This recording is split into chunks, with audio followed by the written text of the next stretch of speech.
appear drunk. They all testified that she didn't even appear drunk. And so this idea that this drunken nut, so I guess they believe that in that 7 or 8 minute window between 12:14 and 12:21, when she was driving back there, that's when all hell broke loose. Of course, there's no evidence of that whatsoever, but that's what they want us to believe, right? Yeah. Yeah. And for such stupid reasons too, you know, like I think that's one of the things that people have such a hard time grasping. So the whole Aruba thing was stupid. It's stupid. That's a stupid motive. And trying to say, you know, that they were all lovey-dovey all night, and then, you know, there's a motive because he made out with Laura Sullivan's little sister 4 weeks earlier. That's stupid. And I think that if the prosecution were smart, they would take note that all of that was wasted time and wasted effort, and none of the jurors, it didn't matter. It was just convoluted everything. And I think it's just such a stupid motive. But yeah. You know, it is a little bit though refreshing to hear that the jurors, you know, at least didn't buy that part, because it was so stupid. I do wonder if we actually do this again, if we actually have a round 2, like, will Adam Lally bring the Sullivan sisters up again, because that seemed like an epic fail. I could probably list off like 20 witnesses off the top of my head that if I was Adam Lally, I'd be like, ain't bringing him up again. Like the 𝗃𝗄𝗃𝗃𝗃. What stupid witnesses they were. They were just, they couldn't say enough nice things about Kearney. Yeah. Right. Super nice. That backfired. I would, Ryan Nagel and Heather Maxson, like, what are you thinking calling them as witness? I guess, the defense will call them if you don't. What the fuck did they get out of those witnesses? Like, what was that about? But see, if the defense had called them instead, then it actually would have been better for the prosecution anyway, because the line of questioning would be more limited. So the defense would have had to ask the easier questions or the harder questions for them to answer, more of the yes or no and all of that. You're not able to lead as much, but you can lead in, cross-examination. So it would have been easier on Lally if he would have made them do it, but it's like, and then it's like the Sullivan sisters, if he brings back these same witnesses, like, I don't know what the fuck they think is going to happen, If an argument with a loved one is a motive for murder, folks, we're all in trouble. Speaking of which, what is the evidence that John went into the house? The Commonwealth will tell you, undoubtedly, no, he never went in the house. And they'll point to certain witnesses who they say didn't see him go in. Well, the question you have to ask yourself is, can you rely on that? First, these are all people who are related to or committed to the Alberts in some way or another. That all-powerful Canton family, it's easy to say, I didn't see something, because how can that really be challenged? Some actually may not have seen John walk into the house. They were in the kitchen, as you recall, from Nicole. Third, at least one witness, Brian Higgins, forgot his narrative, at least for a second, and he admitted a man did, in fact, come into the house, and when he was caught and asked to describe that man, he had to. It was a little bit vague. Remember what he said. He was tall, with dark hair. That was a telling slip of the tongue by Brian Higgins. But what's the real evidence of the unbiased data, the data that's not connected to the Albert family? How about John's Apple Health data? Yes. It shows that at 12:51 a.m., yes, an important time, John arrived. That's established by the monotonic time clock that you heard about in this trial. It was on his phone, and that represents a huge problem for the Commonwealth. It shows that he took 80 steps and ascended or descended 3 flights of stairs at that time. Yes. And that makes perfect sense, doesn't it? It matches. Walks into the house, goes directly to the basement. There's your 80 steps and your descending flights of stairs. The big problem for the Commonwealth is he wasn't outside at the car ascending and descending stairs, wasn't climbing on top of the car. Yep. So they'll tell you, wait, don't look at the Apple Health data. Look at this other thing called Waze. But Rick Green explained that if you apply the 3-minute offset that is built into that monotonic time, this is good. Perfect. This is good. I like this. They don't want you to see that. They don't want you to pay attention. They want you to look the other way. But even more importantly, at approximately 12:30. And I would bring up too, if I was him, I would say remember, like John's Apple Health data shows him going up and down 3 flights of stairs between 12:20 and 12:24. The Commonwealth, they're telling you that we're the conspiracy theorists, and they're telling you that Apple is not reliable. That Apple, this multi-billion-dollar corporation whose entire reputation depends on their reliability, is not reliable. We're not the conspiracy theorists. We're not the ones up here saying Apple is fake news. We're the ones up here saying Apple's pretty freaking legit. Let's believe that. And their reasoning behind that is that this man named Nicholas Guarino, who graduated from Westfield State and has now been dubbed an expert, a former traffic cop in Norwood, is up here telling you that actually a street called Oakdale Street is the one that caused his Apple Health to do this, which is a completely flat street. So apparently the Commonwealth wants you to believe that none of this matters, and that this proves somehow that John was not in the house. Like, that's the best explanation they have. I just feel like he could have hit that a little more there, but I'm glad he brought the Apple Health stuff up. Yeah, but I mean, if you even look at the data think about how loose the prosecution's timeline was. Lally got the time wrong in openings. Trooper Paul got the time wrong. He said Lally said 12:45 in openings. And then Trooper Paul said 12:45 when he was stumbling through his explanation of what he said happened. If the prosecutor and the reconstructionist who are the one who's brought up there to tell you exactly what happened, if they're both wrong on their times and they can't tell you about they can't make any of the data match any of these other times, what does that say? And and even then, with their theory that they have about how she hit him at once it changed to 12:32 or whatever it was, I think they said 12:32 was I think that was one of the last times that he stuck with or tried to stick with. Yeah. Even if you change it to that, okay, she'd have been having to haul ass to get back home. How would you have been able to haul ass like that without creating another one of the trigger events that would have shown up on the report? If there's no triggering events that show up, because if you press on the gas, you know, if you go from stopped to whatever and press on the gas so fast to try to get home, that would have set off triggering events. There are a bunch of different things that would have set off by her pushing to get home that fast. There's a guy named 𝗵𝗲. Have you heard of him before? Oh yeah, he made a big post about me today. Oh, did he? Okay. Yeah. There's a guy named 𝗵𝗲 who says that there's actually an explanation for that. When they said 12:36, that could have meant 12:36 and 59 seconds, and she left at 12:32 and 1 second, which is 4 minutes and 58 seconds. And if he calculates the math, she was going 52 miles an hour the whole time in the snow through these suburban roads back home. So it actually makes perfect sense. And they call us the conspiracy theorists. What did Kevin say about you? What did he say? Oh, I don't know. There was some big thing. He made a whole zombie cartoon about me. And, shocking. Yeah, he said something about how people are talking about my past and he's not going to do that. And then he talked about my past. And I don't know. I got bored and stopped reading. Oh, he said he was mad that he said that he had invited me to come on his show and I politely declined and something. And anyway, I showed the screenshots to show where he was lying. Okay. Yeah. I mean, I would not go on 𝗵𝗲's show because it's not a serious show. Like I would go on, if I would debate somebody like Julie Grant because she has a big platform, and I'd be willing to do that with a lot of people. I'm not going to go on a show that 100 people watch and they're all morons and just give him views. I mean, this is not charity. This isn't D&E Pizza. I'm not just giving you free views. Like that's not how you're not going to use me for that. Like, and it's just stupid. Like you're not an intelligent person. Kevin likes to pretend like he's this like honest and decent person. Meanwhile, he's not. I mean, he's at this freaking the protest outside of court the other day, and the other side was playing this song, this AI song about like, have you heard the song? Like, yeah. I mean, it's horrific. Like it's just, I mean, it's whatever. It's offensive. I say a lot of offensive things, but don't try to pretend like you have some sort of moral high ground when it comes to like decency.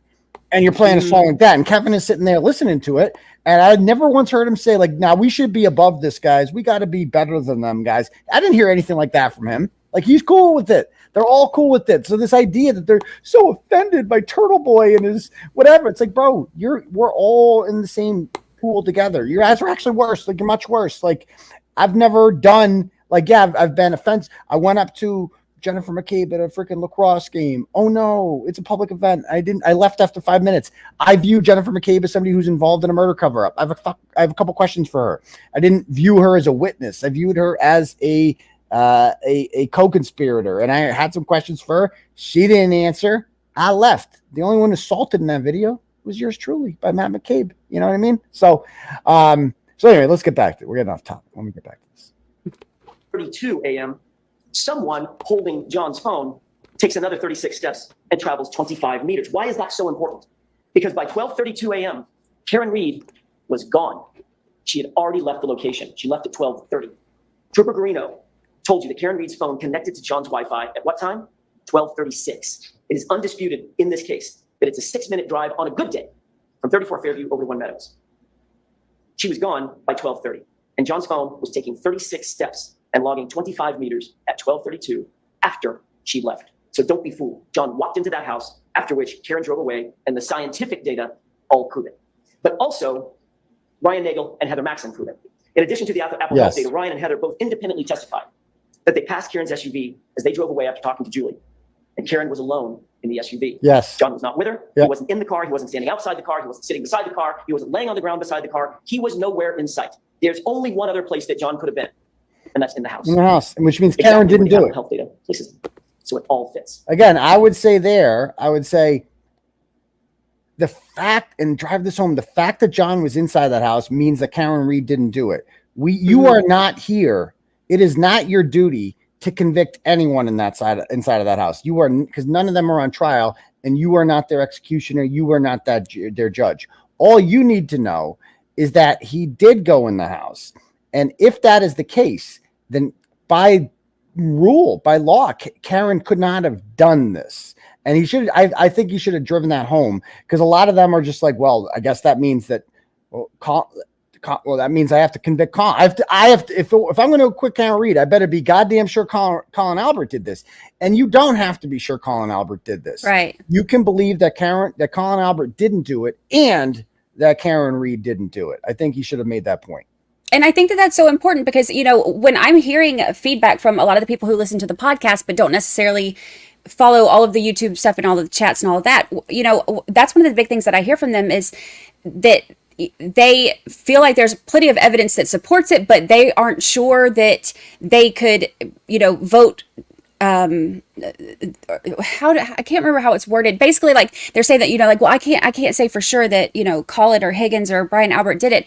And that's one of the things that I think that it has become, and that's why I said that there's like kind of an unintentional burden shifting, because I think that some people really do think that. Some people are really looking at it as if I say that she's not guilty, then that means that he is. And you can believe, and I know people, oh, God forbid, you know, you don't have to choose one side completely or the other side completely. You can, and you know, I'm proof of that. There are things that I don't necessarily believe 100%, but I still believe that she is innocent 100%. I believe that there's no way that she should be, you know, found guilty 100%. There's no doubt in my mind about that. But I think that you can, I think it would have been nice and important for him to, like you said, reiterate that, like, it doesn't have to be that these people are guilty. It's about her not being guilty and her having reasonable doubt. Right. And I'm seeing people in the comments. I haven't seen people like calling you a fence sitter and shit like that. Do you feel like you're a fence sitter? Give you a chance to respond to that. I could give two shits about what people say. Like, if you think that I'm a fence sitter because I won't buy one side or the other completely, then whatever. I've been called worse today. Well, I will say this. I do think you buy one side. I think you buy our side. I think you buy. I buy not guilty, 100%. Right, yeah. And you said innocent, which is different from not guilty. Yeah. You believe Karen Read's innocent. Yeah. Right. So like, yeah. You know, it's like, so I do think, I don't think you're a fence sitter at all. So I want to point that out. I don't think she's a fence sitter at all. Just because you don't like believe or she doesn't feel comfortable saying Colin Albert's responsible for this or Colin Albert's 100% guilty does not mean that she does any doubt on Karen Read's innocence or guilt. I think that's fair to say. Like, I, right now, couldn't convict Colin Albert of murder based on the evidence that I have. I think he did it. I definitely think he was involved just because, like I said earlier, because how far they're going. But if I was being fair, if Colin Albert was on trial for murder right now and the evidence against him was what has been presented thus far, I don't think I could convict him of first-degree murder beyond a reasonable doubt, even though I think the motherfucker's involved. I think the motherfucker's involved. The gun to my head, I think he's involved, right? But I don't, as an American and a believer in our jury system, I just don't think that I could convict Colin Albert of murder. Any of the McAlberts, besides Jennifer McCabe. She's the only one that I could convict right now because of that fucking Google search. Like, that Google search in and of itself, that completely involves her. She's the only one. Yeah. And see, that's exactly what I'm saying when I'm saying, like, I give them the same presumption of innocence that I gave her, because I can't. Do I think that there are some of them that I believe are involved? Yes. But do I know, have I, you know, convinced myself that exactly this one thing happened or exactly that one thing happened or it was exactly these people? No. And because I don't feel like there has been enough evidence, like if it were their trial and the things that we have seen, because I don't feel like there is enough evidence to, you know, like you said, convict him of first-degree murder or anything else, because I don't see that, I feel irresponsible saying, oh, I think he did it, because it's just not, it's not what I'm focusing on. I'm focusing on if she did it or not, and what the other reasonable options are, but not who else should be convicted, if that makes sense. Right. Like it's just a different focus for me. I'm focusing on if she did it, and I came to the conclusion I don't think she did. I think she's innocent. So, but I'm not going, like, I have not gotten to the point where I'm going to say, here's the person who needs to be convicted. I'm just focusing on why I think she's innocent. Mm-hmm. Right. So, because Karen Read's the one on trial here. Not the McAlberts. I think people forget that sometimes. Yeah. And Ryan was right behind her, remember, staring at her taillights. Undamaged, brightly lit. That brings up another difficulty for the Commonwealth, and that's their star witness, Jennifer McCabe. You'll recall that Jennifer McCabe claimed that she was looking out the door, staring at that SUV over and over and over again from 12:29 to 12:50. She was very specific about that time frame. But we know that the SUV was gone from 34th Fairview by about 12:30. Had to be in order to connect to the Wi-Fi at 12:36. So unequivocally, Jennifer McCabe was lying about watching that SUV, and it makes you wonder why. And to add to that deceit, she was also blatantly lying about the calls to John's phone. You remember that colloquy back and forth. She said that every single one of those calls to John's phone during that time was a butt dial. Every single one. How are those lies connected? And why are they connected? Jennifer McCabe knows. Was she butt dialing John over and over? Or was someone looking for John's phone that went missing? Let's talk for a second about what actually happened in the time leading up to everyone going to 34 Fairview. Brian Albert, Brian Higgins show up drunk at the waterfall. They've been drinking in the afternoon. You know about the flirtatious texts that were sent between Karen and Brian? Oh, yeah. Those are flirtatious. Karen, but for her, the flirtation had ran its course. Cringy. She was happy and committed to John. You could see that in her actions with John that night. You don't have to guess. Brian Higgins, however, you can see in his actions, he wasn't quite so satisfied and he wasn't done. His text message, well, meaning, what the hell, Karen? What about me? Seemed aggressive, seemed annoyed. He didn't like being ignored. That was pretty clear. So he's 5 or 6 whiskeys deep into the night by this time, and she continued to ignore him. Then oddly, Higgins, who doesn't know John all that well, seems to want to coax John to 34 Fairview. I draw your attention to the waterfall tape if you want to take another look at it. It's at the 11:57 mark, between 11:57 and 11:58. Take a look at that tape. Which they can't look He's just at. about to leave. Higgins Which they can't. Right. John, emotions for him. Come on. Oh, you're right, guys. He did mention this. You guys are right. You coming here. This is a person he doesn't really know and didn't really talk to that entire night. Ask yourself, why was Higgins so insistent that John go to 34 Fairview that night? And then there's that sparring and fighting that he and Brian Albert were engaged in. Look at Albert just of all back the things there they the could whole be time. doing. They mentioned his This is name. what they He's were just doing sitting just there. minutes before John Yeah. walked into that house at 34 Fairview. We know that once John actually did walk in the door, it's about 2 steps, 4 feet or so, 2 steps for an adult male to reach that basement door. Remember, everybody was gathered in the kitchen. That's what Nicole Albert said. And every single witness agreed that at some point, Brian Higgins and Brian Albert left the group and went to another room. Where did they go? Where did they go together? Another important point. Chloe was not upstairs. Brian Albert slipped in one of his testimony that he provided. Chloe. Dana, Brian, Heather, they all established that. We know that John ascended or descended stairs. We Yep, know that Brian good. Higgins and Brian Albert Yep. excused themselves. How long does it take to have a crossword? How long does it take to have a fight? How long would it take for Brian Higgins to say to John, you know, your girl's been texting me. A push, a punch, a fall, pull Chloe off his arm, and now it's done. What was that? 5 seconds? 10? Doesn't take long at all. Yeah. And then the panic sets in. Wasn't intended to go that far, but what's done is done. And then some very, very odd things start happening. Well, okay, so this is good, but again, I don't like this, right? All this because it's telling the jury this is what happened. Right. That what happened was that John walked in and then Brian Higgins is like, hey, your girl's been texting me. And that's definitively what happened.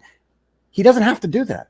None of this is necessary. All he needs to point out is he went in the fucking house, which means Karen Reed didn't do that. So I think by even telling them the story, if there's members of the jury that are sitting here listening to the story, they're like, yeah, I find that the details of that a little bit hard to believe. Then it's like, why even give him? She didn't. What you can't deny is that he didn't. That he went in the house. The data shows he went in the fucking house. That's it. It doesn't matter what. It's not Alan Jackson's job to come up with a theory, as entertaining as this theory is about what happened inside that house. It's just his job to show that he went in the house. I agree. And, keep in mind, too, that the jury doesn't know a lot of the background stuff that we have heard for so long and that we know about the family or, history with them or anything that, that's come out on them, that they don't know all of that. So all they're hearing is that, there's this family that, he's saying that this happened and this happened and this happened. So it is going to be a harder sell because they don't have the... they're not doing research on things that have happened in the past or things that has, that can support this theory that the defense is coming up with. So it's going to be a harder sell. I think that for me, based on all of the feedback that I've gotten from listeners, if it would have been more focused on, like I said, like the reasonable doubt, like focus on the crash reconstructionist, the, dog stuff, and then just give it like just a little bit of a time to give and not so detailed, just there is another reasonable, explanation for this, that this could have happened. The more details you give in the scenario, the harder it's going to be for the jury to buy it. Yeah. And you got me thinking now, and I think this is a good idea for a video I'm going to do. I'm going to do an hour closing. I'm going to do a redo of the Alan Jackson closing. I am going to write up an hour-long narrative that I'm going to read out loud to my audience and say what I would say if I was an Alan Jackson 𝗃𝗍. And then we could compare and contrast whether or not this, award-winning journalist or this award-winning defense attorney, whose is better and whose is more effective. And I think that we need to do that. So now you got me thinking I'm going to do that. I would also mention, if I was him, and I don't know if he'd be allowed to do this, but I would also mention if I was Brian, or if I was Alan Jackson, I'd like to point out right now that staring at you three are Brian Albert is, for the first time, he did not come to a single pretrial hearing, yet he has suddenly taken an interest in this case to look at you. He is staring at you. In case there is any doubt in your mind about who is doing the intimidating here, and ask yourself, why is this man showing up now? He has not come. The three of John McCabe came to a bunch of pretrial stuff, but Colin Albert showed no interest whatsoever in this case, never came to a pretrial hearing, and all of a sudden is sitting here staring at you. Ask yourself why he's doing that, and maybe put that in their heads that, like, oh yeah, this motherfucker is scary, because you don't have to believe, like, they don't know that Brian Higgins said this to John O'Keefe when they went in the house, but they do know that Brian Albert is staring at them for the first time, and that's got to be uncomfortable. And they also know that Brian Albert said that he's not friends with John O'Keefe. He knew him, they had met a couple times and hung out in social settings. Colin Albert is not close to John O'Keefe. The only one of the three that were there that said that they were friends with him is Jen McCabe. So if you think about the jurors sitting there hearing that, and even when Jen McCabe said that she went up there and told Nicole and Brian that John is dead, Brian Albert's response was, John who? So the jury just heard all of this in their testimony, and now here they are at closing arguments, and they have, these three directly across from them, and two out of the three who are key components in the defense's theory are not even friends with him, and they're there for it. So I think that's... Yeah, I would bring that up. There's only 10 seats allowed in this courtroom for their family, and 3 of them are taken up by people who, 2 of them at least, are taken up by people who testified that they barely knew the motherfucker. And they're here, and ask yourself why they're here. Why are they here? Why aren't they saying, no, I'm going to give up my seat for Mr. O'Keefe, who is not here, by the way, who is not, John's father isn't here. Ask yourself that, why John O'Keefe's father isn't here, but Brian Albert is. And then you seem to understand what the fuck's going on here. At the Albert household. Very odd indeed. What do we know? We know through the testimony in key swipes that Brian Higgins very oddly goes directly to Canton Police Department. Why would he do that? After a night of drinking and partying, why go to CPD when you're drunk? What was so important there? He couldn't even get his own story straight. First he said it was administrative work, then he said he was moving cars, then he said it was a factor of both. Is it both? Was it neither? Or was he there to gather intel? Ask yourself, why go? But the odd things keep piling up, and here's another. Chloe was the Albert family pet. Not only did she appear to be gone from the house that morning on January 29th, nobody saw her there. Even Jim McCabe admitted that I didn't see her there. But they actually got rid of the dog altogether. Within months of this incident, the dog was gone, out of the house, rehomed, never to be seen again. This was a dog they had had for 7 years. Yep. Also a dog who had a bite history. Yep. Why was it so important to get rid of that dog? Was there something about the dog they did not want law enforcement to find out? By the way, we talked. What, you think you should have said she? No, I'm saying they kept calling Chloe it when they were on the stand. Right. And they kind of took a knee when they could have. On the defense list, witness list, were 2 people who were sent to the ER by Chloe. Maybe if we heard from them, people will get it in their mind more. Chloe fucking bites people. Chloe bites human beings. That's what Chloe does. Chloe's gone, and now would be the perfect time to mention the testimony of Frank Sheridan and Dr. Ruth there. What was her name? Marie. Dr. Marie. Dr. Marie Russell. Yeah, her. Yeah. Like the ones who unequivocally said dog bite on arm, now dog gone. So ask that, and does he mention that here? Let's see. Recall what Dr. Russell said. He did. I apologize. He did. In her expert that was good. Good job, right AJ. Those injuries are from an animal, quote, most likely a large dog. And Dr. Russell's testimony, I'll remind you, was undisputed by any witness for the Commonwealth. But there are more odd and unexplained things. After a night of drinking and hanging out and partying, after being together for the entire day at 2:22 a.m., Brian Albert decides to call Brian Higgins. That call was missed, but 17 seconds later, Higgins calls Brian back. and they speak for 22 seconds. Now, that call is odd and suspicious enough, and just in and of itself, the fact that the call was made. But what's even more incriminating is that both men, both of them, lied about the calls happening. They both claim astonishingly that those calls are, you probably say it with me, they're butt dials. Amazing. But Albert and Higgins take it a step further. Not only did they claim that they were making calls as butt dials, but they were answering calls as butt dials. And Higgins seemed awfully defensive about that call. Didn't you? Remember on cross-examination when I was asking him, can you have a conversation in 22 seconds? He unequivocally said, no, that's impossible. It's not reasonable. You can't do it. Well, let's test that out. Hey, did you make it over to Canton? Yep. Haven't been any calls. Nobody knows a thing. All right, don't talk to anybody until we talk again.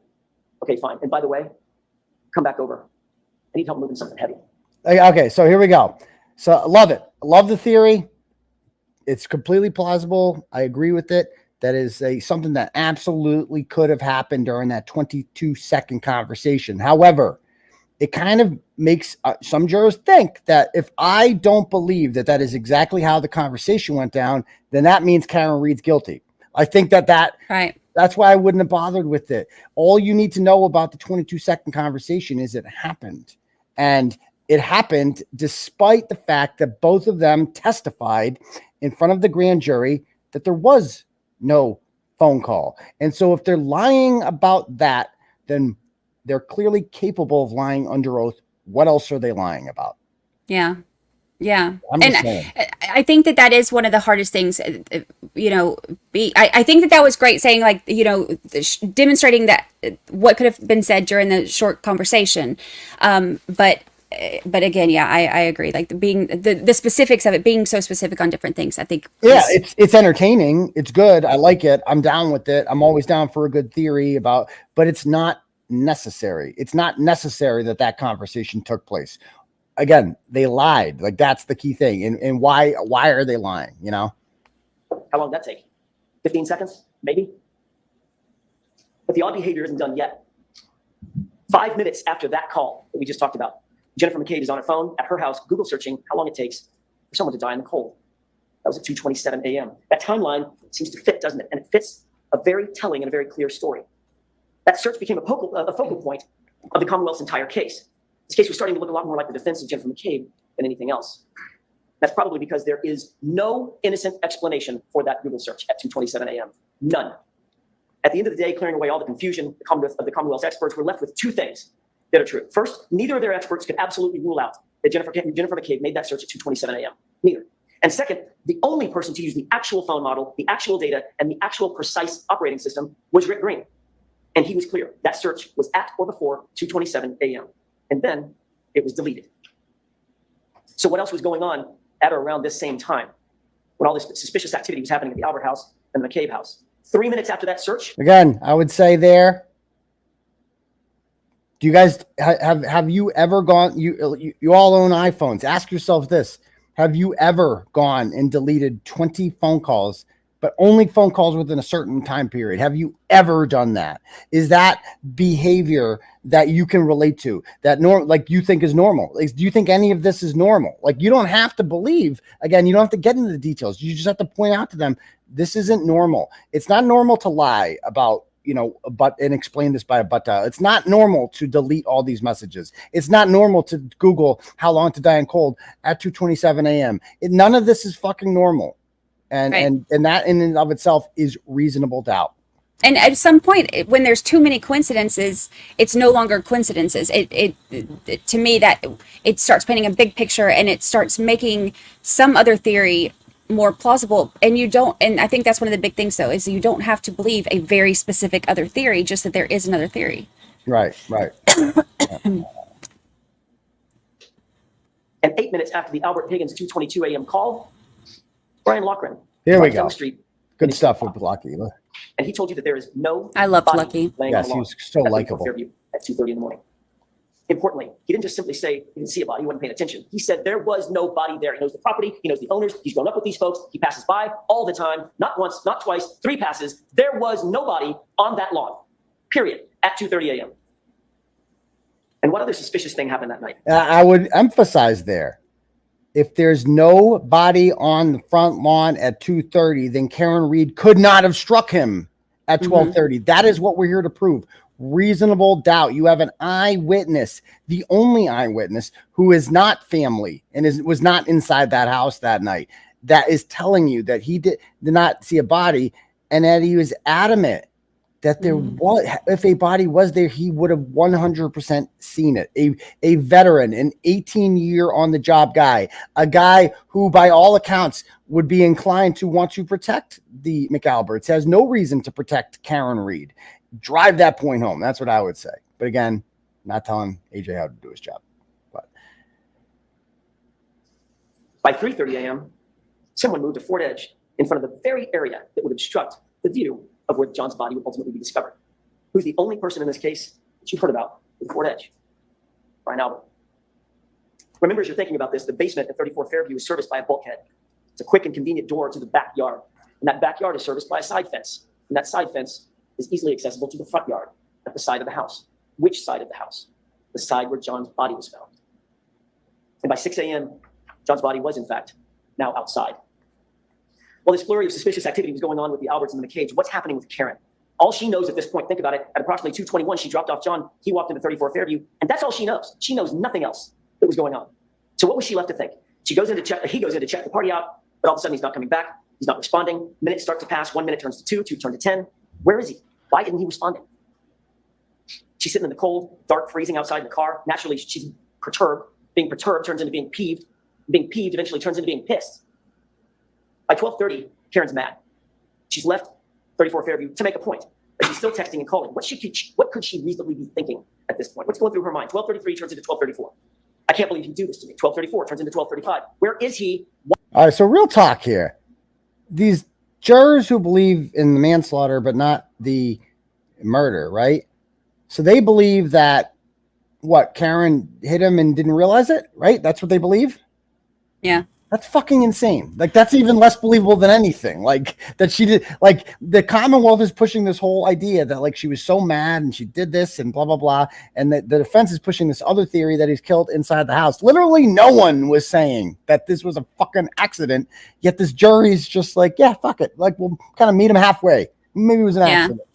Yeah. Like, that's wild to me.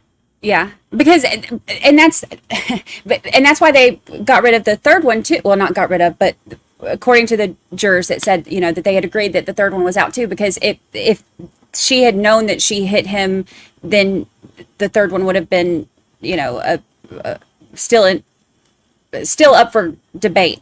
But them saying that count 3 of, you know, her leaving the scene to avoid prosecution or whatever is, with that being out, that shows you right there that they all believe that she didn't. That she doesn't know she hit him, right? Yeah. And so that's what's wild to me. So I guess next time around, right? Stress that there is no world in which Karen Reed hits John O'Keefe going 24 miles an hour and doesn't realize it. There is no world in which that fucking exists, right? Either you believe she murdered him, like did this or she didn't do it. You know, and it's just like, I feel like they gave the jurors this kind, they were just fucking, let's call it manslaughter, you know? Yeah. Like, and it's like, there is some of the wording in the manslaughter that it's like with like reckless disregard. I forget what the exact wording is, but the way I wanton and reckless, something.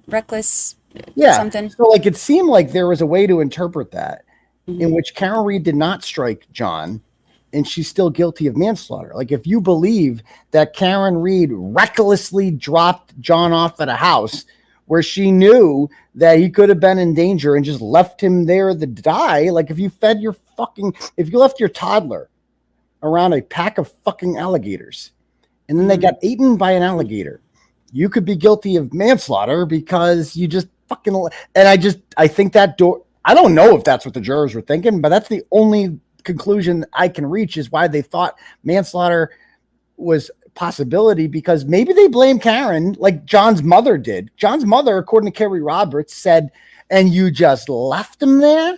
Just left him? It's kind of your fault that you left him there, you know? Yeah. I don't know. And I wondered too, because part of the way that it's worded is something about how the conduct that was reckless was intentional. So I thought maybe if they think that she was drunk driving and hit him on accident, but her conduct that was intentional was the drunk driving because she knew that she was driving drunk.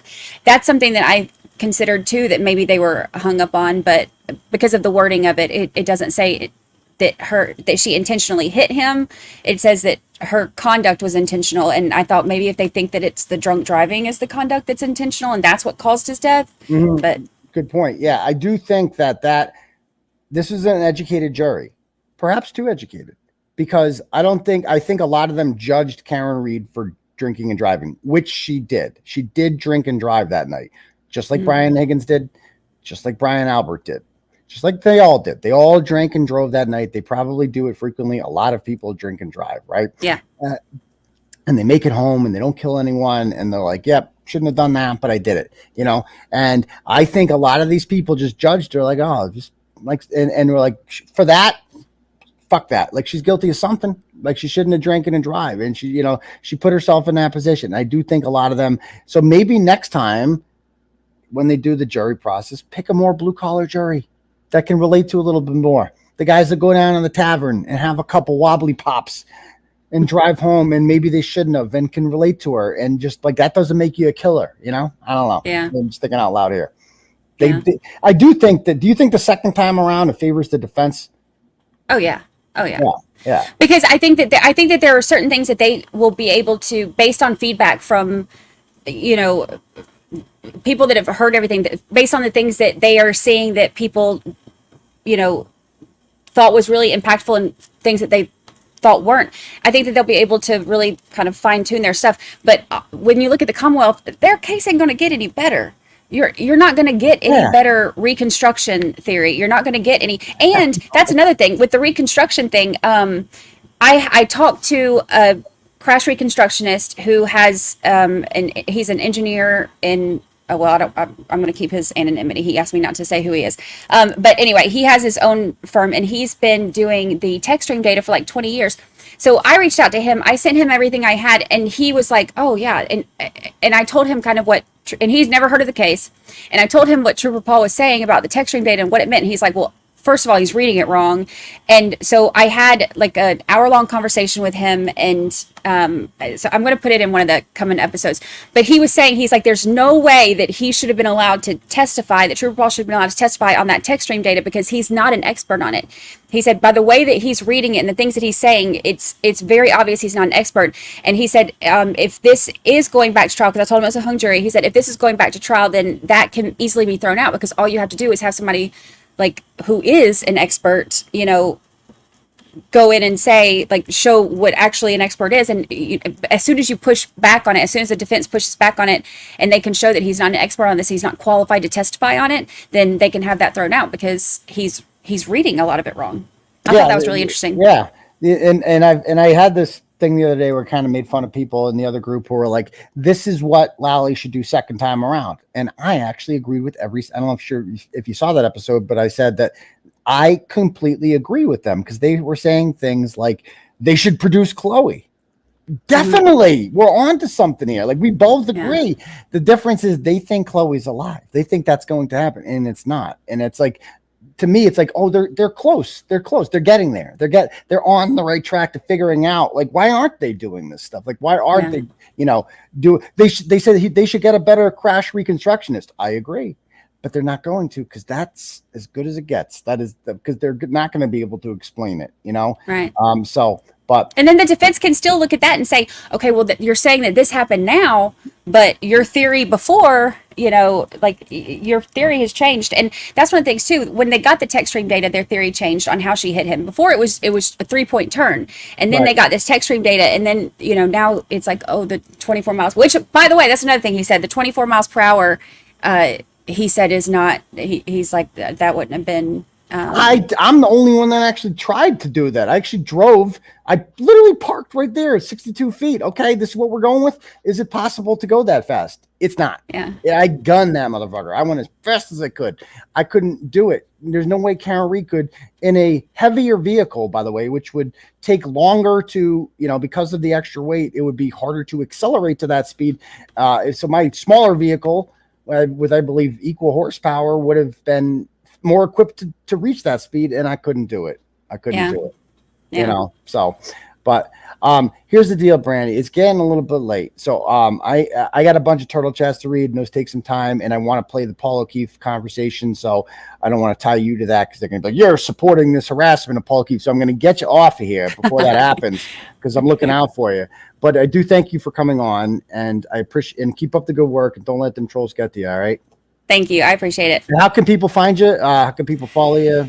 I have my YouTube channel it's at Brandi Churchwell, youtube.com/@BrandiChurchwell. And then the podcast is 13th Juror Podcast. The whole season 2 is all conspiracy in Canton. So it's 24 episodes, and it's been doing really well. So the only bad reviews I get are the people like the anti Karen Reed people who are really? like you're so biased, you're a fraud, you're whatever. Yeah, Sue O'Connell's getting the same shit. Sue O'Connell is that person who I didn't agree with on anything prior to any of this, and she's not taking any position on the Karen Reed guilty or anything thing, and they're still fucking destroying her. So you're not doing anything wrong. Keep up the good work. I appreciate it. All right, thank you for joining me. Bye bye. All right. Yeah, so it's just getting a little late, guys. And again, because I talk a lot and got interrupted by the pizza shit and all that. But there's like 30 minutes left of the Alan Jackson thing. I'll go over the whole thing, and I think you get my point.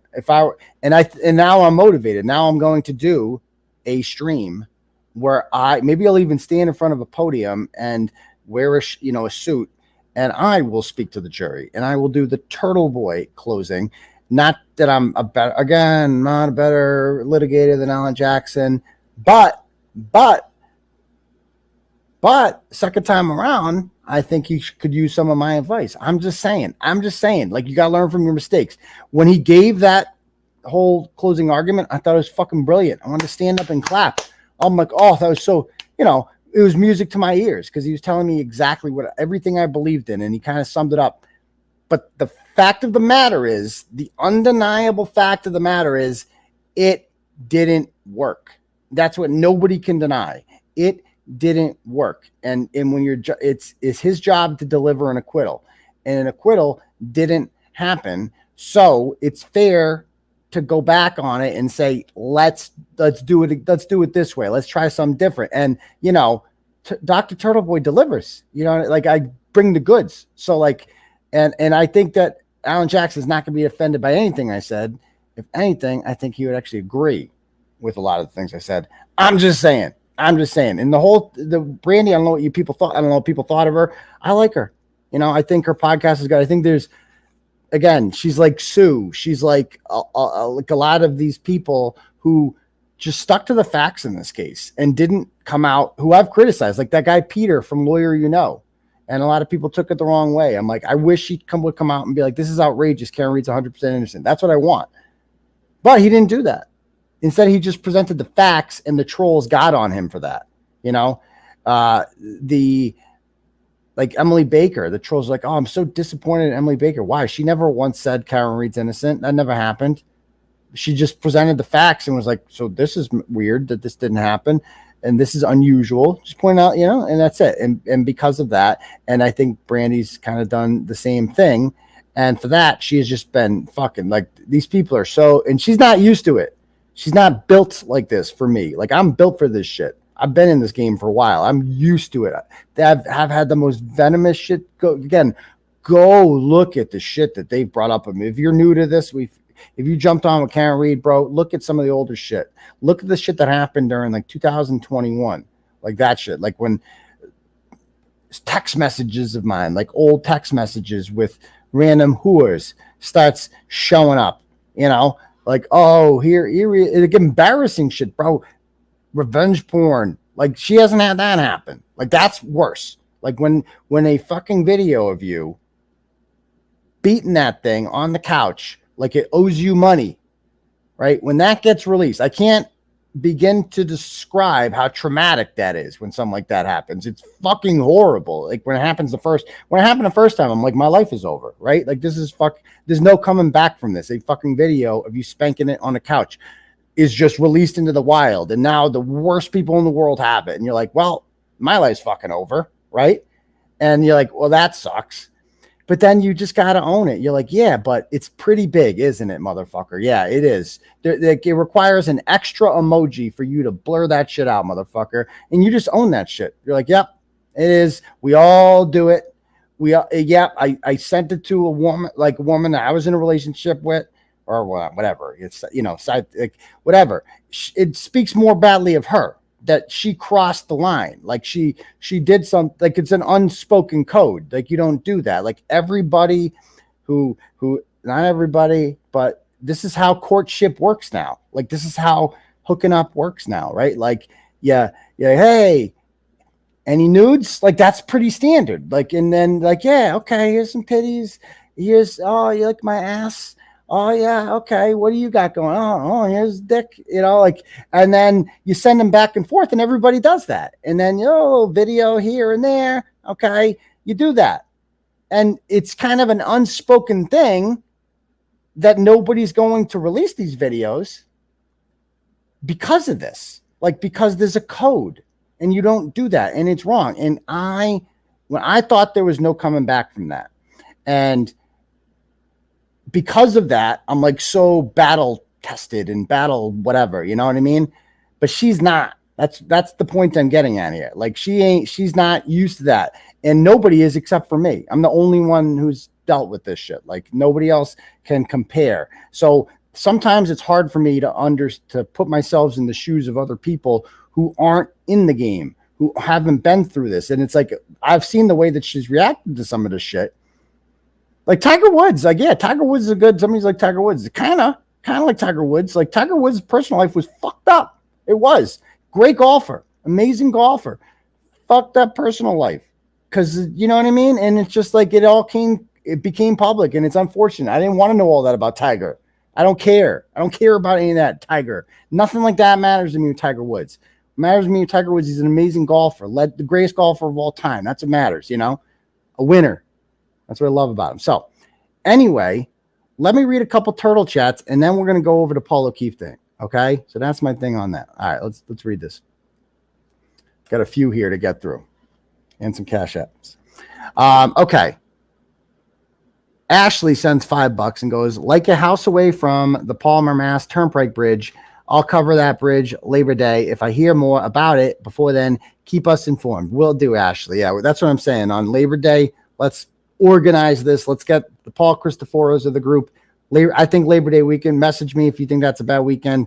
We'll pick another day, but I want to do that. Nefarious Aquarius sends $10 and goes, despite not being savvy about other true crime cases, perhaps you've heard the disappearance of Maura Murray. Absolutely. The UMass nursing student's been missing for 20 years. Or no, of course. Yeah, I definitely know the Maura Murray story. I don't know what could be done about the Maura Murray story. That's another one I think they'll go unsolved, whatever happened to her. Definitely something nefarious. He goes, also, in my opinion, I think Brandi's straightforward and non-controversial approach is more upsetting to some because that way of showing Karen Reed is not guilty is near impossible to argue against. Good point. Good point. Evie sends $5 and goes, golfing with Paul O'Keefe sounds like a setup. Bring a camera crew and be careful. We'll see. Jill Daniels, Smelly Breath, sends $10. Goes, when is your next court date? Has Down the Hill Jill been charged yet? She's got my next court date is August 29th.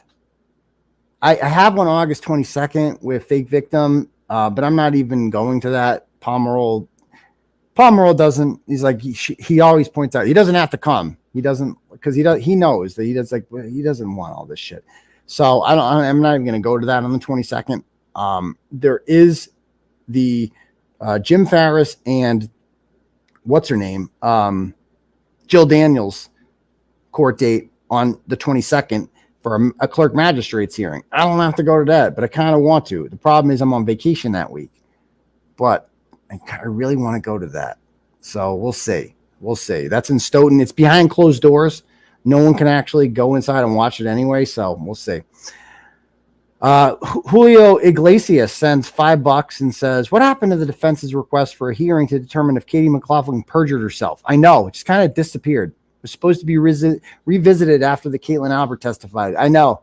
Again, I think Katie McLaughlin was a real missed opportunity there.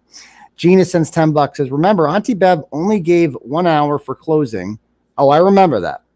Gina. Free Karen Reed, free Turtle Boy, justice for John O'Keefe. John sends $10. No, what did he send? $25 and goes, yes. As a writer myself, AJ's was a wonderful closing to listen to and superb delivery, but too flowery. Perhaps too dramatic in lieu of hitting the jury with the hard evidence and facts of the case. Most of that was Bev's doing, enforcing the ridiculous 1 hour time limit. Love you, Doc, from Tasmania, Australia. Thank you very much, John. Appreciate that. Chris sends $25 and goes, you and I are 1,000% on the same page. I love Jackson and Yeti, but feel they took a few things for granted during the trial. We have crash daddies and not lean heavily into this closing. Yeah, crash daddies. Again, they're the most important witnesses. The whole reasonable doubt argument in closing should have revolved around John did not get struck by Karen's SUV. Exactly. Which means by default, he was murdered inside that house. Doesn't matter how. I completely agree with you, Chris. Donna sends $25 and goes, next time you're on the Cape, give us a heads up. We would have totally gone to Shipwrecked to see you. Again, if I had announced I was going down there that much at a time, I think that it would have been hundreds of people. It would have been a mob scene. So that's when I kind of been like, surprise, motherfucker. That's kind of my style. I like to do it like that. So thank you. Next up, let's see. Mills sends $10 and goes, witnesses with lawyers at court isn't weird. Exactly. Might have pointed that out too. Brian Higger's lawyer is literally standing there like his father, making sure he didn't say too much. Great point.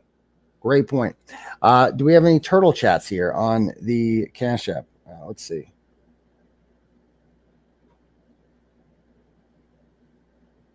Oh, no. To be very clear, it's like, let me be very clear from this as well. Okay. Cause I see people in the comments saying this.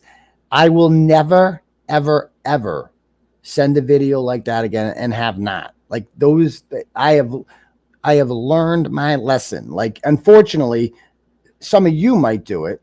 Okay. Some of you might feel comfortable doing it. I can't do it. I'm in a position now where I can never, ever, ever send a video like that again, nor will I, nor have I, particularly since getting out of jail. Like that has never happened and never will happen again because I learn from my mistakes. Okay. Because I am a different person. I'm a changed person. That's the kind of lifestyle I used to live. I used to lead that lifestyle prior to going to jail, right? And that lifestyle got me in trouble. So I am never, ever, ever doing that again. And I saw some people in the comments, you still, no, never. I want to be very clear about that. I learn from my mistakes. I am a changed person, okay? And there's no more videos. The video days are over, okay? Just want to be very clear about that. Anyway, next up, let's see. Do we have any more here?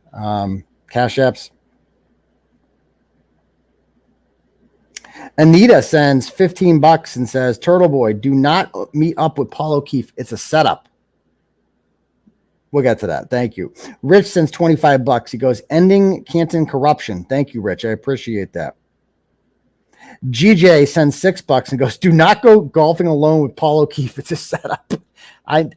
Guys, I'll talk about, we're going to show the whole conversation. Tracy sends $5 and goes, worldwide, yes. Labor Day. Absolutely, Tracy. Jason EMT goes, careful, that golf thing could be a setup. We'll get to that in a moment. Okay, thank you, Jason.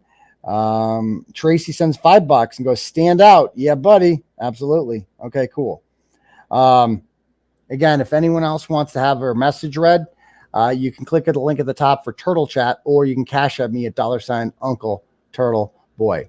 Okay, so let me bring up this message. Okay, and again, I'm showing this. I mean, Paul knew I was going to do this. Obviously, he knew this was going to happen. How could I not?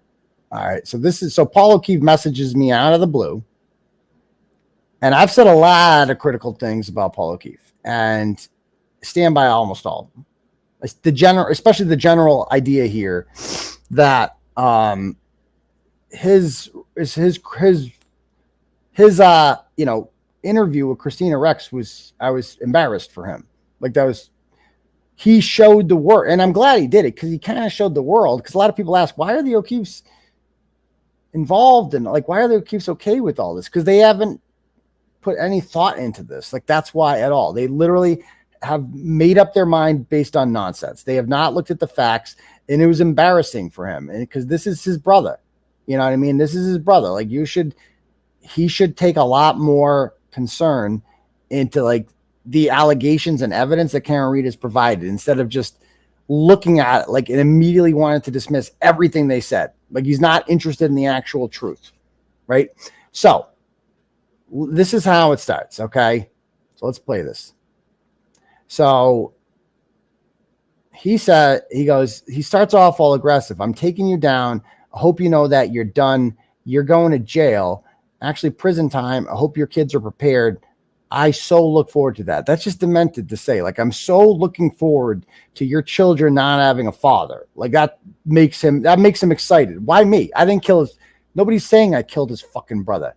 Nobody's saying. If Paul O'Keefe believes that I was fooled by Karen Read, okay, if that's what he believes, that I am a puppet of Karen Read and Karen Read's evil puppet master, at the very least, if he actually believes this, does he not have some sympathy for me? Like, if at the very least, does he not believe that like this guy's a sucker? Kind of like, if Paul O'Keefe actually believes that, where was this hatred for me coming from? Like, oh yeah, he said mean things about it. Okay, I did. Don't go to fucking jail for that. Like, you want your kids to fucking suffer, like, because of that? Like, and why is he thinking about me at 1:05 on a Friday night? That's when he sent this. Like, what is he doing? Like, what did I do on Friday that was that bothersome? I mean, I wrote an article about, who did I write about on Friday? I wrote about like Jill Daniels. Is this like, I can't say things about Jill Daniels, about Mary Albert being mad at how, like, what does he think of 𝗺𝗺𝗃𝗺? Like, holy shit, you know? So anyway, let's play some more. So I respond with, drinking again, Paul? And then he responds with, Adderall, Aidan? Okay. Oh, hold on. Where'd it go? Went too fast. So he goes, Adderall, Aidan? I go, you spelled it wrong. Both words, Adderall and Aidan, are both spelled wrong there. And he goes, I don't do drugs and I'm not a douche. So I'm okay with that. So it's like, first of all, if you're talking about the Adderall, it's like, bro, the Adderall, like, yes, I take, it's a prescription drug. I have a prescription for it. The doctor writes it for me once a month, and I go to Walgreens and I get them, and then I take them as prescribed every day, like lots of people do. Millions of people take prescription medication. That's an insult? Like, I'm a drug addict because I take prescription drugs? Okay, I guess. I don't know. Like, I guess, yeah. I have ADHD, like, not really hiding it. Like, okay. And is that supposed to be an insult? I don't do drugs and I'm not a douche, so I'm okay with that. Yeah, well, Paul, you drove drunk in 2020 in Lakeville, right? He did do that. He drove drunk in Lakeville, and during the middle of a day, after coming home from a golf tournament, smashed into an elderly man, almost killed him. Like, it was a horrific accident, going way too fast, and got arrested for a DUI. And who bailed him? Who paid for his bail? Karen Read did. Karen Read bailed his ass out of jail. So that's just a fact. And I'm like, so I asked him, who bailed you out anyway when you almost killed that elderly man? And again, if I had sent Paul O'Keefe the same message he sent about me, saying, what do you say? I'm going to destroy you. I'm going to put you away. I'm taking you down. I would be locked up by now. That would be witness intimidation. Like, that would 100%. He's a witness. He testified at the trial. He's a witness. And that would be witness intimidation. Well, I'm also a witness in several trials, not the Karen Read trial. I guess you could say I'm a potential witness in that. But I'm a witness in the 𝗃𝗄𝗏 trial, the case against 𝗺cie Panties, right? So he's friends with 𝗺cie Panties, and he's sending me a message saying that he's taking me down. I'm a witness against his friend, and he's telling me and taking me down. Do I think Paul O'Keefe should be arrested for witness intimidation? No, I don't. And I don't think I should be either. That's the thing. Like, but according to the statute, we all should be. We're all guilty of witness intimidation. That's my larger point here, right? If the laws should be equally enforced across the Commonwealth, right? It, like, everyone should have the same, treatment by the police. And clearly, so should I report him for witness intimidation? Yeah, I guess by the letter of the law, I should. But do you think the Norfolk County DA's office is going to charge him with that? No, of course not, because that law only applies to me. I'm used to that. Okay, so he goes on. And he goes, I go, didn't you almost kill an elderly man while driving drunk? Who bailed you out anyway? And he says, not true. I called my brother. So he did call his brother. But his brother wasn't there. Or his brother was busy or doing some shit. So who did bail him out of jail? Karen Reed did. Or his brother didn't have money on him. So Karen Reed bailed him out of jail. That's a fact that Paul's not going to deny. That Karen Reed paid his bail money and was not repaid back. That's just a fact. Paul ain't going to deny that. So I go, please, just leave me and my family alone. Okay. That's all I want, Paul. Just leave me and my family alone, because I'm like, I don't want to, him mentioning my kids was fucking, that weirded me out. I'm like, why are you mentioning my kids? Like, that's fucking weird. Just leave my family alone, bro. And so then this is where it gets even weirder. So he sends me a screenshot, and look what it says. It's a screenshot of our conversation from his perspective. And he says, your ex-boyfriend. He sends that to me. Look at this message. So he sends me this screenshot. And then he goes, your ex-boyfriend. Do you guys see what happened here? Do you see what he did? Do you get what happened here? Because I realized it right away. He didn't mean to send that to me. He's drunk. He meant to send that to someone else. Your ex-boyfriend. Who could he have been? Who did he mean to send that to? Your ex-boyfriend. Who do you mean to send that to? I have a couple ideas. 2 in particular. I'm not going to even say their names because I'm not going to make them part of the show. But I have a couple ideas of who he possibly could have sent there. Perhaps it's someone whose cell phone data extraction I have, in which, I don't know, one person, nicknamed Krusty Panties, messaged another person and said, Paul O'Keefe wants to talk to you. And the other person responds and says, who has never met Paul O'Keefe before, has no relation to him, and says, Paul O'Keefe wants to talk to me? Exclamation point, all caps, as if they're so honored to talk to Paul O'Keefe. Maybe he meant to send it to someone like that. Maybe that's who he meant to send that to, because it makes no sense for him to send me a text message like that and say your ex-boyfriend, because I'm not my ex-boyfriend. I did not date myself. Okay. So that's interesting. And then I'm like, what? And then he sends me a winking emoji and then a laughing out loud emoji. Okay. What comes next? And I'm like, ex-boyfriend. And then I get that emoji. And then I go, what you doing? I'm like, let's see where this goes. What you doing? And he says, great journalism, bro. I go, thank you so much. We're going to hold the McAlberts responsible for what they did to your brother. And then he does this thing about, do you think your cellmate will be attracted to you? Well, first of all, Paul, if you'd known anything, they stuck my ass in medical. I didn't have a cellmate. And second of all, that's a little bit homophobic that's your first go-to is like, what, prison rape is funny, I guess, to Paul. Okay, like, this is just a joke to him. Again, I don't know why he's sending me this shit. And thinking about me. And I go, why would I have a cellmate? I haven't committed any crimes, Paul. And he goes, only 19. So he's like, kind of harassing me here a little bit. You have 19 felonies. Ha, ha, ha. This is funny. The government that works for me is doing this to you. And I go, why are you suddenly messaging me, Paul? We spoke before on John's account and you blocked me. Okay. You blocked me. And he goes, I'm just reminding you of where you're going. So he's harassing me. He's causing emotional harm. Like this idea that I'm going to be prison raped. That's the thought of that causes emotional harm. And I'm a witness in a case. I'm certainly somebody that is known to attend court proceedings. So the statute covers me.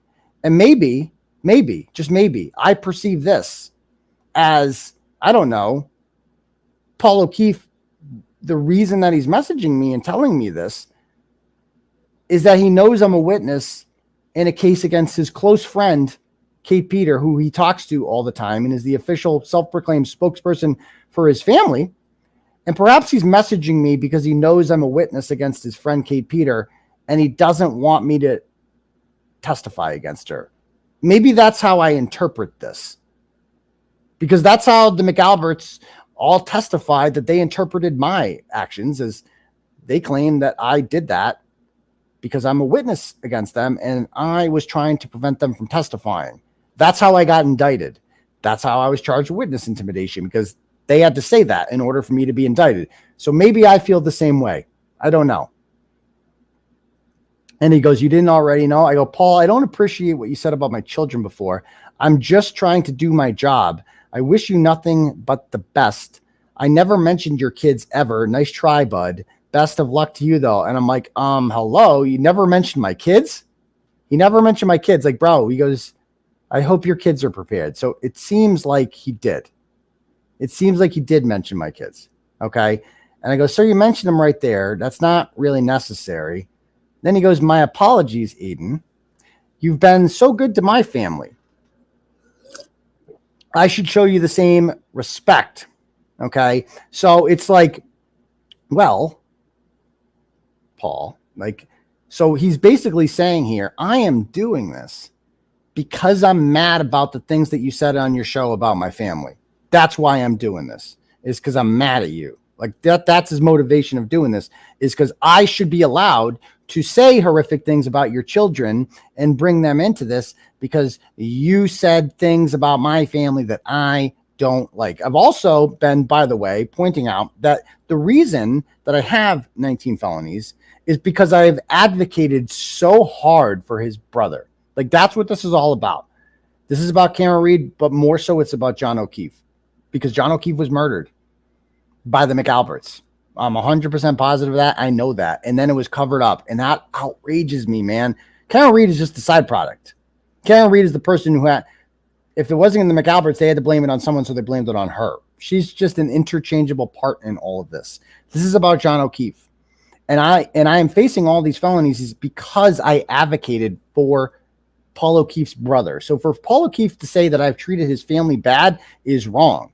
I have literally and he's rubbing these 19 felonies in my face because I stood up for his brother. They failed his brother. And I am sorry that for Paul, that like, it seems like, that happened. So anyway, he goes, my mother says hello, by the way. Like, is that supposed to intimidate me? And I go, I hope Josh Levy delivers justice for John. You're both in my prayers.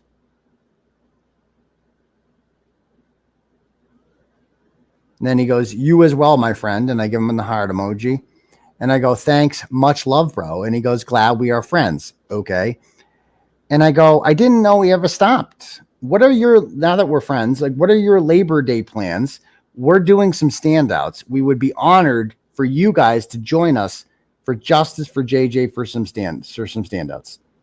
And he goes, I couldn't think of a better way to waste my time. So I guess he doesn't want justice for JJ. Thanks for the heads up. Then he says, we should hang out soon, which kind of sounds a little threatening. Like, we should hang out soon, huh? Okay. Okay. We'll see where it goes from there. And I said, when I go, about this, I'm taking you down. I hope you know that you're done. And I go, I'm confused what you mean by this. Taking me where? Where are you? You're taking me down? And then he goes, I would love to spend some time with you. And that sounds a little bit threatening. Like, why would he love to spend time with me and do what? Take me down? What does that mean? Take me down. He goes, we should hang out soon. Agreed. He goes, I had a change of heart. You sound very genuine. We could be best buds. Might be a little sarcasm there. And I go, you being serious? And he goes, 100 emoji. So that's pretty serious, the 100 emoji thing. And then it goes to this. I said, would you and Aaron like to double with Meredith and I? We'll drive, because we don't want Paul driving. Okay, we'll drive. So I'm like, you want to go on a double date? And then he goes, and I can't believe this is happening in real life. Like, I'm at the freaking Shipwrecked having this conversation with him. And I'm like, would you and Aaron like to, we'll drive. And then he goes, perfect. Did we just become best friends? And I send him the Step Brothers thing. And he goes, exactly. So let's clarify something though, because I'm a little bit confused here. It's some mixed signals I want to get through. I go, so I'm a little bit confused by the mixed signals. We're boys now, but you said you're going to take me down. Down where? And what should my children be prepared for? Because you said that my children should be prepared. Okay. And I'm just trying to clarify what you mean by that. Or did we officially bury the hatchet? Where do we stand here? And he said, I believe I said I had a change of heart. My apologies if I came off aggressive. I will try to control that and be better. Now, Paul could be being sarcastic about this. I don't know. But I just wanted, because I'm curious, like, why would you, we still haven't talked about that. Where do we stand? And I had, so here's the deal. I can't drink and drive because of probation. You can't drink and drive because obvious reasons. So Grant Smith Ellis has offered to chauffeur us on our double date. Now picture this actually happened. Me and Meredith and him and Aaron going on a double date, chauffeured by Grant Smith Ellis, right? I think we should tip him at least $100 though, because Towel needs the money, right? And so Meredith has offered to cover it, but if you guys could chip in on the Grant Smith Ellis, chauffeur tip, that would be a good gesture, I think. Okay. And let's see what he says. And this did actually happen. I can't believe this conversation with Paul O'Keefe happened, where we agreed to go on a double date, which Grant Smith Ellis would chauffeur. Then he goes, let's split it 50-50. I go, great. I'll tell Grant. And Grant doesn't know I did this on his behalf, but I did. And I think Towel would agree that this would be fair. He goes, great. I'll tell Grant where you guys want to go. And he goes, let's go to Granite Links. Great sunsets there. So the Granite Links, I think he's like the golf course in Quincy. I go, that sounds great. However, cards on the table. I know we're boys and all, but we don't swing.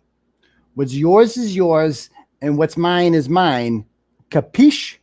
Because I don't want Paul to think that it's like that's an unequal trade. No offense. I mean, Meredith is obviously, like, he's getting more out of that. Much better deal than I am out of that.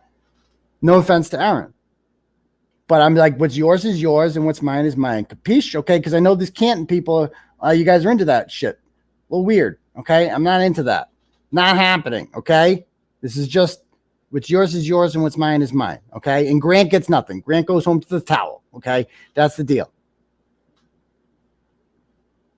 And he goes, same here. That sounded weird to me, but I was going along with that because we were bonding. We are not swingers at all, few. Okay.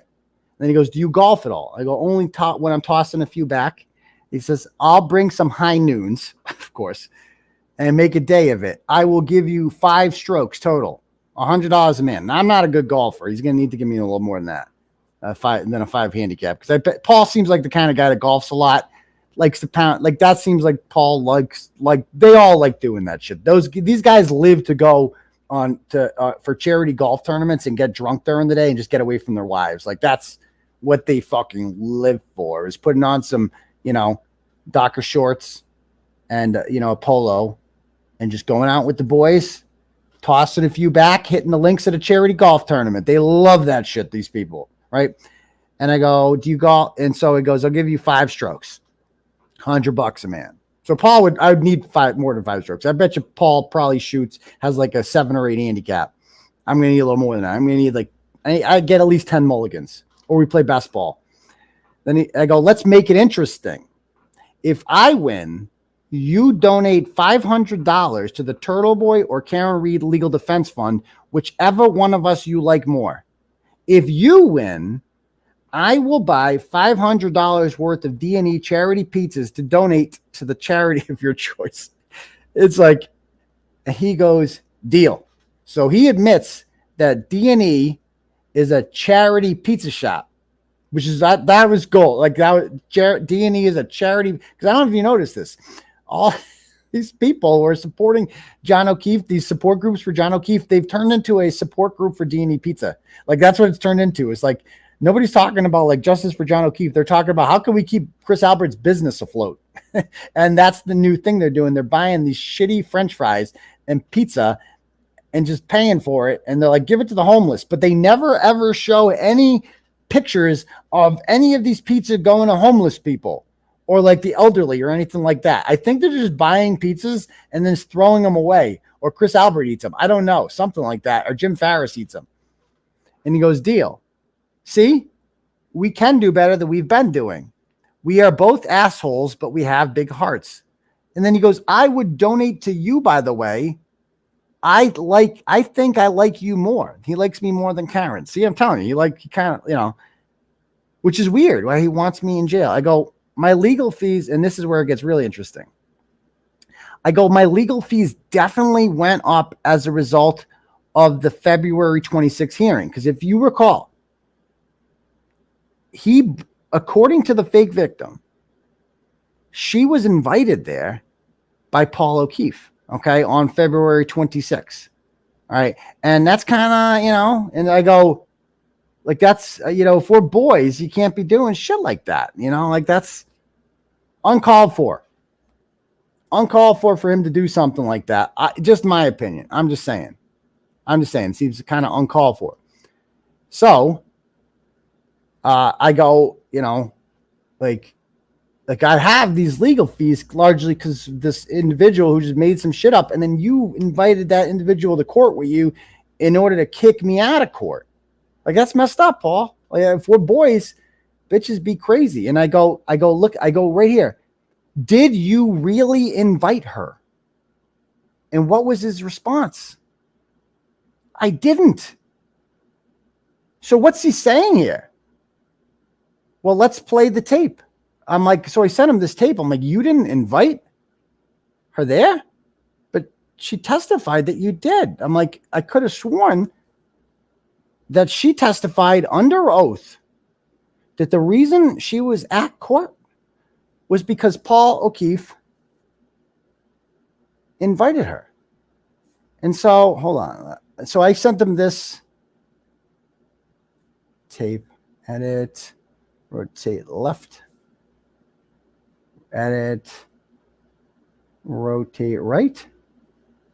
How do I fucking get this? Edit, undo, edit, undo, edit, undo. Okay. Edit,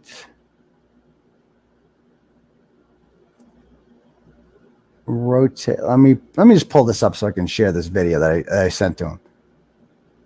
So I sent him this video.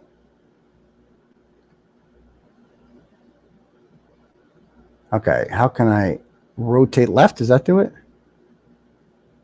Rotate right? Rotate right again? Oh, no, now it's upside down. Edit, flip vertical.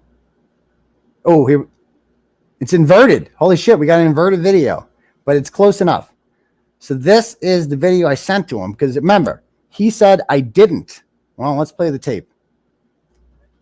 Now, with respect to February 26th, who invited you to go to the Karen Reed hearing? The family of this deceased officer. The whole family, or was it a specific person? Who? Paul O'Keefe. How do you know Paul O'Keefe? I have met many of the witnesses in the case against Mr. Kearney. So you heard the testimony there under oath is that she was invited there by Paul O'Keefe. Okay. So that I send that to Paul and I'm like, what's up with that? You know? And I specifically asked him, you know, I said,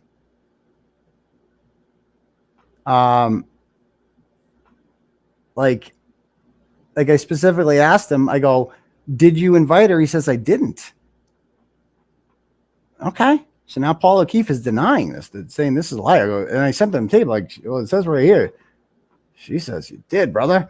And he says there was a miscommunication there, I believe. So that's what he's calling it. Also known as a lie. Like, how is that either you invited her there or you didn't, Paul. And I go, this changes everything, Paul. I says, she said you invited her, which is why I had a problem with you. You know, that was my big problem with Paul O'Keefe, is that he invited her, according to Fake Victim here, that he invited her on that day. And I go, now that you've confirmed that she lied under oath, we can be bros again. So we're good. You know, we're good. And then he's like, oh, actually, I think it was more of a miscommunication. She didn't lie, but because he realized he's backed himself into a corner now, and he's kind of admitted that he didn't invite her, which means that's untrue. And he's like, actually, I'm going to make some excuses for her. I go, so you didn't invite her because she testified under oath that you did. Well, she thought I did. She thought I did. Thought he did. What? Why is he putting words in her mouth? She didn't say that she thought he did. She said that he did. He goes, why did she think that? Not sure, to be honest with you. I was happy to have any and all support that we could get then, even from a complete stranger who the only reason he had any interest in her was because of me. Okay. Interesting. And then I said, thank you for clarifying that you didn't do that. Double date back on. Sh-Mery's much hotter. I think we can both agree. Okay. And then he said, thanks for attacking me outside of court that day too. I didn't attack anyone. I just asked him why he was trivializing, you know, fake domestic abuse. Like that seemed like a serious issue, and why he would make a mockery of his brother's death by doing that. And I go, I wasn't trying to attack you. Being around my abuser who was trying to set me up to go back to jail was traumatizing. If you honestly had nothing to do with that stunt, I apologize. Apology accepted. So he's saying he had nothing to do with that. He didn't invite her. Are you going to apologize for attacking me and saying I'm a disgrace to my brother, who is also my best friend? So now it's getting kind of sad, and I feel for him. And it's like, now I get the motivation here. He watches the show and he listens to the things I say, and it upsets him. It definitely upsets him that I've criticized him, but I stand by that. And I go, I kind of end it by saying, I go, yeah, I know you love John. Please understand that as hard as this is to understand, we all want justice for John. We just truly believe that Karen is not the one who killed him. I'm very passionate about what I do, and not all of my supporters agree with my tactics. Meredith is always telling me to be nicer to you. I think we both ultimately want the same thing, justice. Okay, because that's one thing. It's like, I'm so sick of being told that, like, he doesn't actually believe in it. It's like, I wanted to make it clear, bro. I believe Karen Reed's innocent 1,000%. That doesn't even mean I like her. That doesn't mean we're friends. And it certainly doesn't mean I'm being paid by her. I'm doing this because I believe this shit, motherfucker. I would fucking bet my life on it. Like, that's how confident I am, motherfucker. And the evidence, I mean, the reason people are believing me is because I bring receipts, and they're not stupid. Like they are completely following the evidence just like I am.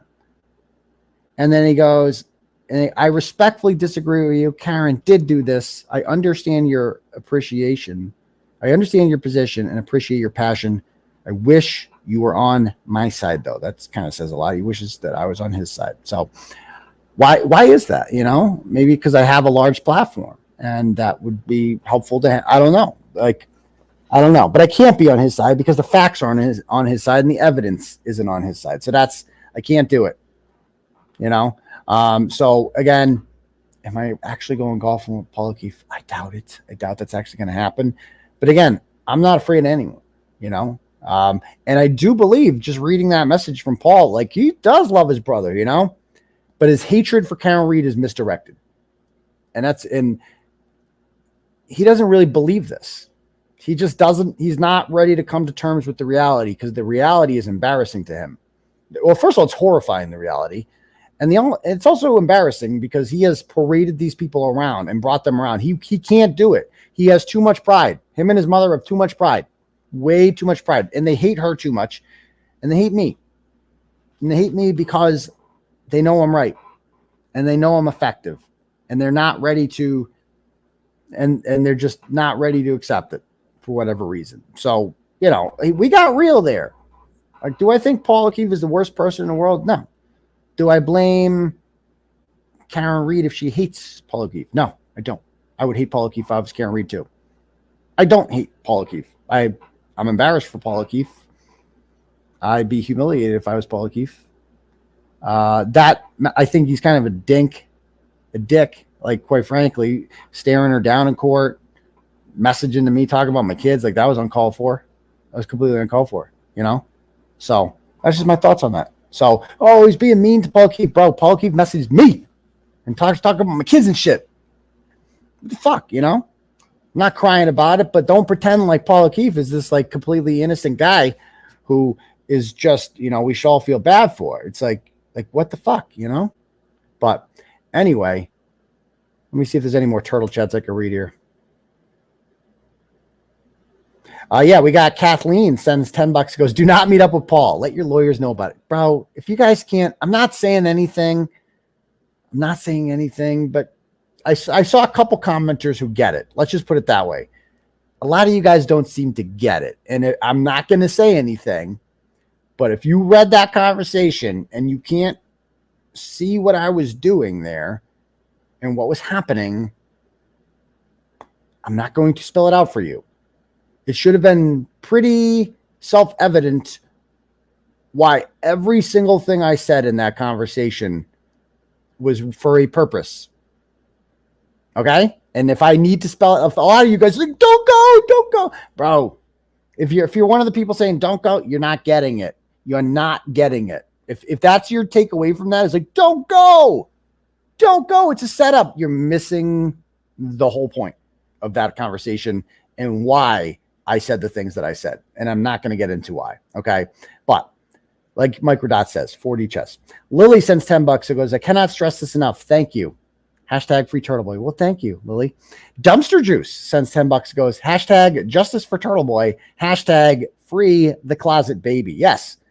No one should live in a closet except for Twisted Tragedies. She was raised in one, she said. So there's that. Next, do we have any cash apps here? Andrea sends $25 and goes, get the kids ice cream from the t-shirt chick.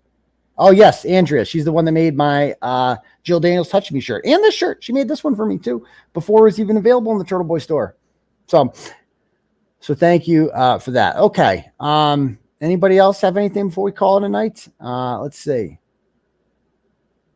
I just think the whole conversation with Paul was wild. Like, is this real life? Is this really happening? Just when the story couldn't get any more interesting and any more entertaining, just when you thought there was a lull in the Turtle Boy Karen Reed content, all of a sudden out of left field comes Turtle Boy and Paul O'Keefe going on a double date with Grant Smith Ellis driving, and the winner, he's going to donate $500 to the Turtle Boy Legal Defense Fund, or Turtle Boy is going to donate $500 to the Welfare Pizza Shop. Like, come on, that's entertaining. Like, I don't give a shit. That's wild. That happened. And it definitely helps my case. Exactly. Like, that helped. That, if you can't see how that conversation helped my case, not only with the McAlberts and their bullshit witness intimidation, but also with fake victim, I don't know what to tell you.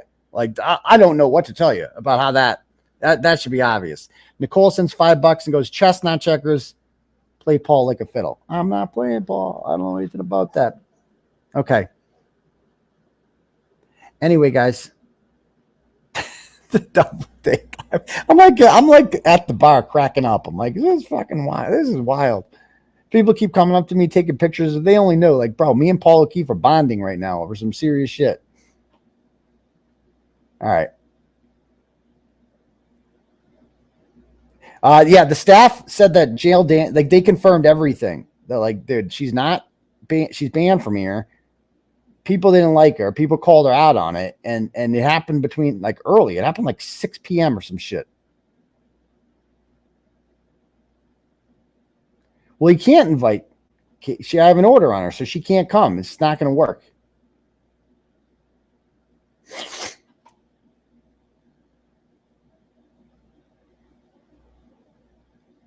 And he's pointed out that, like, so he's participating in this documentary with Sandpaper. And again, they're all excited about the Sandpaper documentary coming out on Netflix, and Sandpaper contacted me in April and asked me to be on. And they contacted me again in June and asked me to be on, and I couldn't because I have an agreement with another production company, a non-compete kind of thing, right? So I can't do it for that reason, but they wanted me on. And I think what Paul doesn't realize is with this Netflix documentary, there's no way you can sell this to anyone. Just if the people are worried, oh, it's going to be a pro 𝗵𝗵𝗺 documentary. There's no such thing as a pro 𝗵𝗵𝗺 documentary. There's no such thing. There is no way to tell the story of this.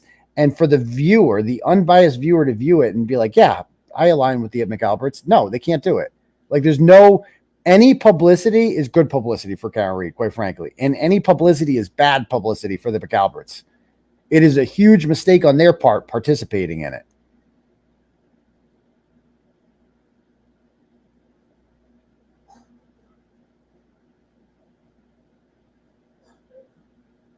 All right. So anyway, I am going to call a night, guys. I love you guys. And I will see you guys sometime Tuesday or Wednesday, probably Tuesday, for the live show. Just depends on my schedule and everything. But we will talk soon. All right. Peace, Turtle Riders.